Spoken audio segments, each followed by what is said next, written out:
So, I don't usually do talkie videos, but this one is actually too good to miss. As you can see, I have a cardboard box here with Monroe on the side, and the label tells us that this carton contains a Monroe machine for business figures, and it's an LA7-200 machine.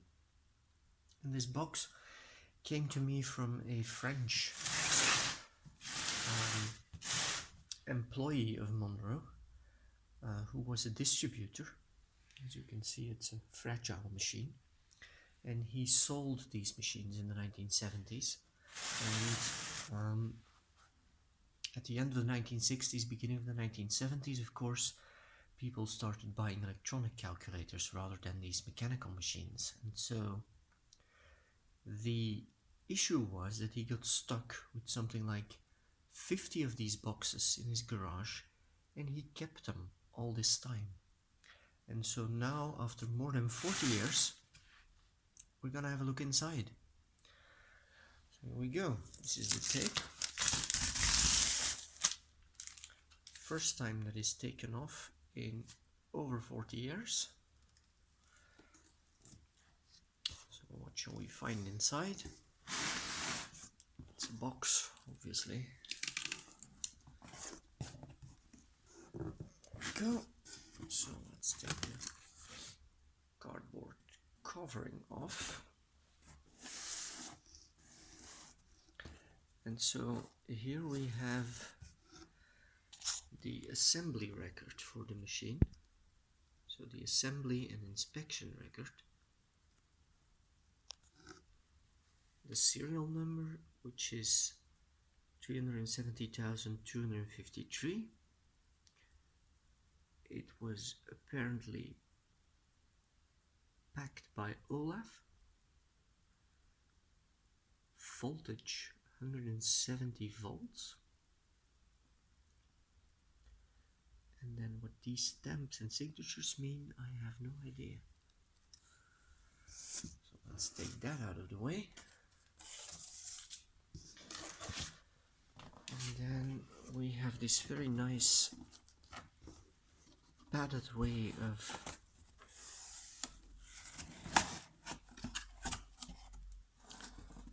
keeping the machine. And there is the inside of the thing.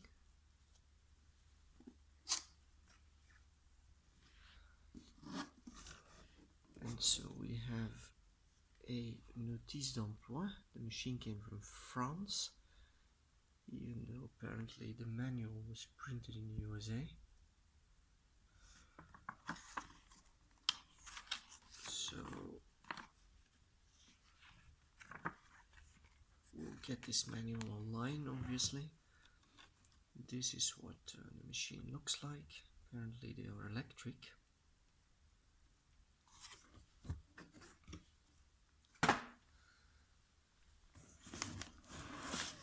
We have the cover, which has been untouched for all this time. Inside there is some hardware.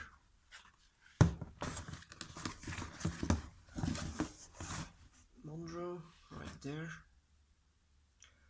Business information systems. And then we obviously have the machine itself. This is some extra hardware that we will need, because if we look at what this machine looks like, we find that the machine itself and the carriage are packaged separately. So this is the power cord. The elastic kind of perished.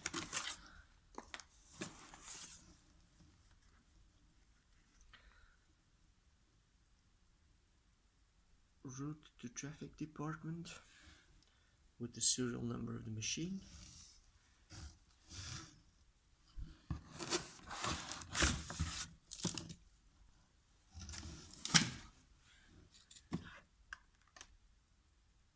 And the cord is really nice. It even has a separate ground wire for grounding the thing. 3 amps, 250 volts, the plug says. There we go. Or 6 amps at 125 volts. Take all this cardboard out.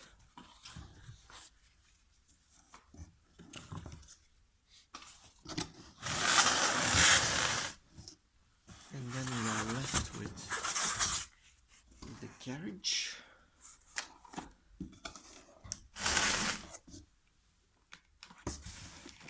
And the machine itself, which appears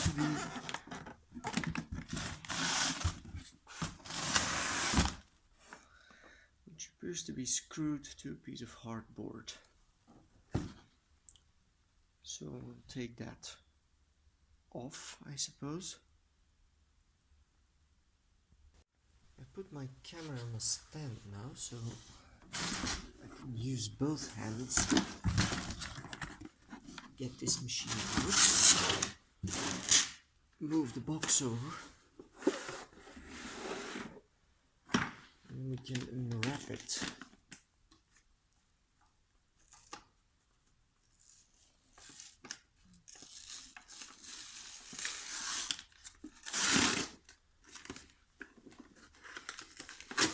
Go.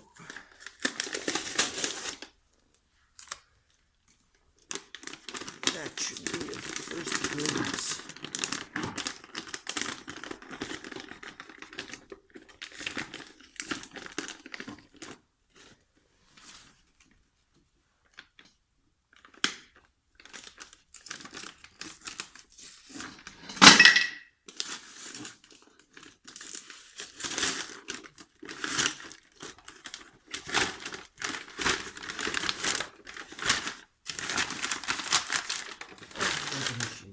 Like.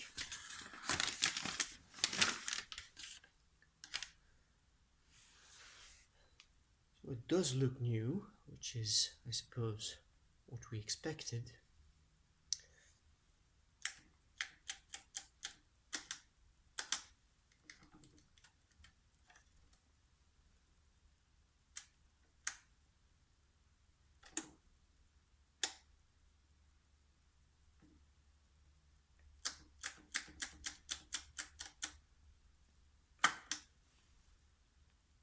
Everything appears to be working.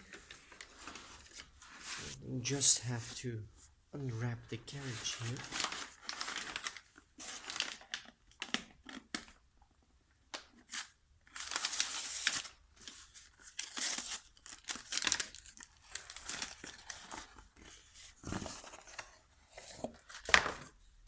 There we go. Monroe carriage and a block of rubber that is included. And so in principle this carriage goes on here, and we need to figure out exactly how to mount it. I'm sure that there will be mounting instructions, and we will need this hardware for mounting, I suppose. Let's have a look what's inside here. This little paper baggie.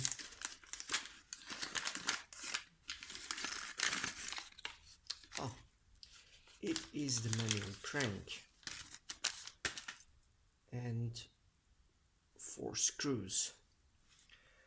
So that's brilliant. It means that we can turn this over and undo this button.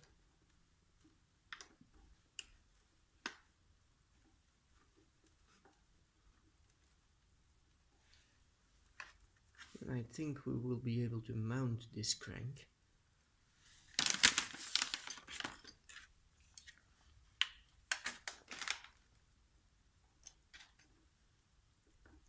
Things are a bit stiff in here.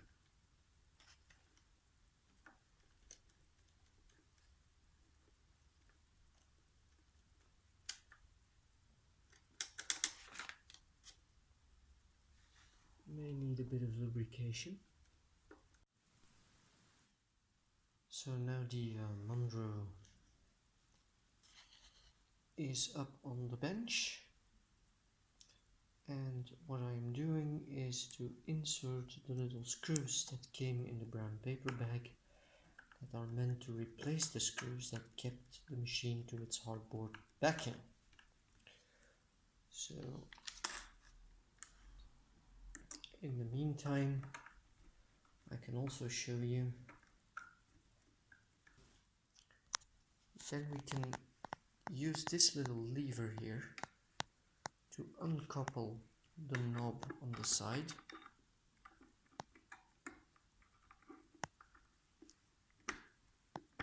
So normally it's stuck. If you push the lever, you can take it out. It has this detent in it, and then you can replace it with the hand crank. Now the funny thing is that this machine has a voltage of 170 volts AC, 50 or 60 cycles, and I have no idea how they end up with this 170, but we'll try it with 110 and see what it does. So the inside is nice and clean, and the carriage I had to do a small repair because the spring had come undone, as I'd shown in the first part of the video, and also there was a clip missing, which meant that the numbers weren't clearing the revolution register. So what we're doing now is one-handedly trying to insert the carriage into the machine.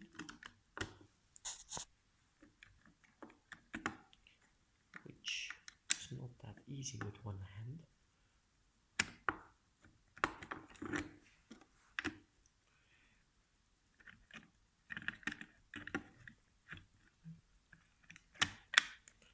Not at all. There it is. And so once this is in place, then we have this rod here, which has to go in on the side over here, and then it should just slide all the way through.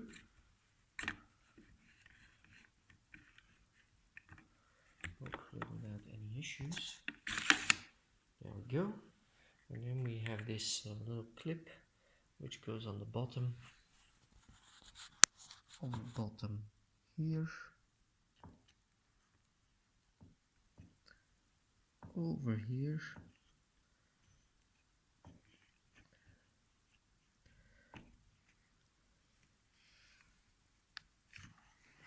Let's go a little deeper. And then you see there's a detent right there. And then the clip fits in and the carriage is stuck. And so what we can do now is try and clear the machine. Put the light a bit more to the front, and then you see that we can actually rotate it. The resting position of the crank is at the top. And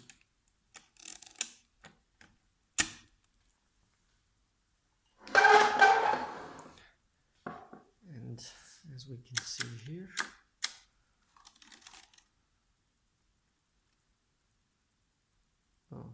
actually might do here, didn't register.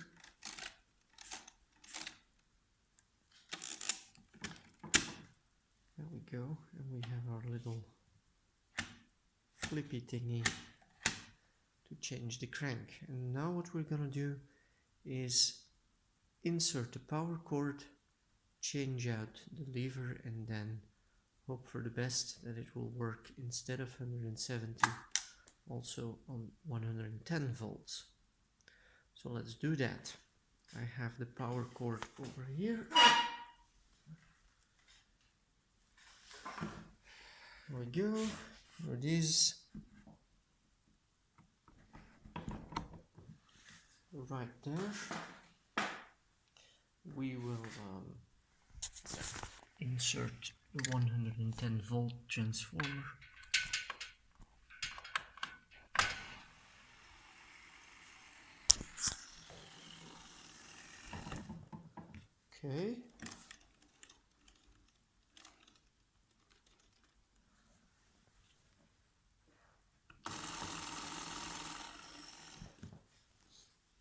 That's bad news.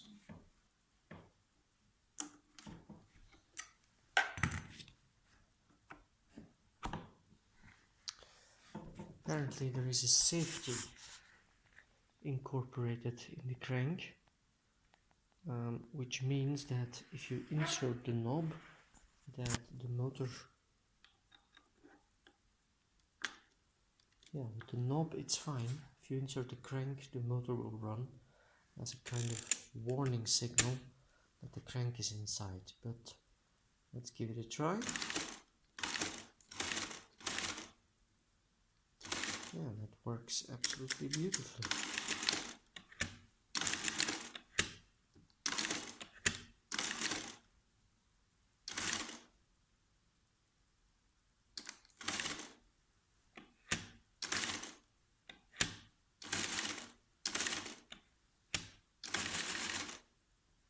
And everything even nicely returns to zero. So we have a beautifully working calculator, even on 110 volts. So the only thing we haven't tried yet is division. So let's take 5432, add that at the top there,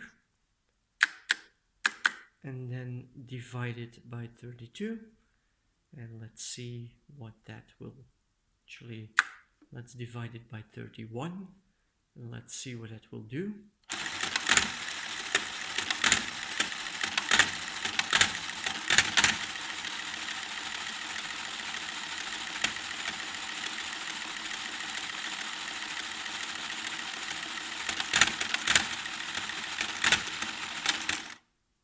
Okay, that seems to have been a bit over enthusiastic. It seems to have skipped a step or two.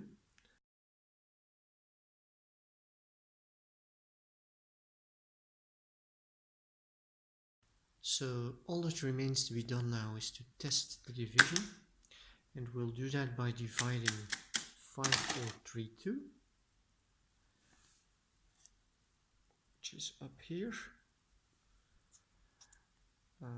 We will 0 and minus to get rid of this 1 here, because of course the 1 would be there after adding the dividend. Then we'll set 0 and put as divisor 31, and then all you need to do in this machine is just push up on the division button and the machine will start dividing.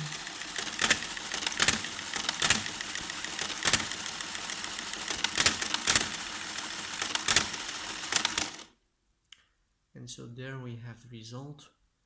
5432 divided by 31 is 175.2258064, which is exactly correct. And all I needed to do was just lubricate the tense transfer levers a little, because they were a bit stiff from the old grease from standing. So now we have this brand new Monroe machine, which I will clean up a little to get the greasy fingerprints off and then photograph for my website. Thanks for watching.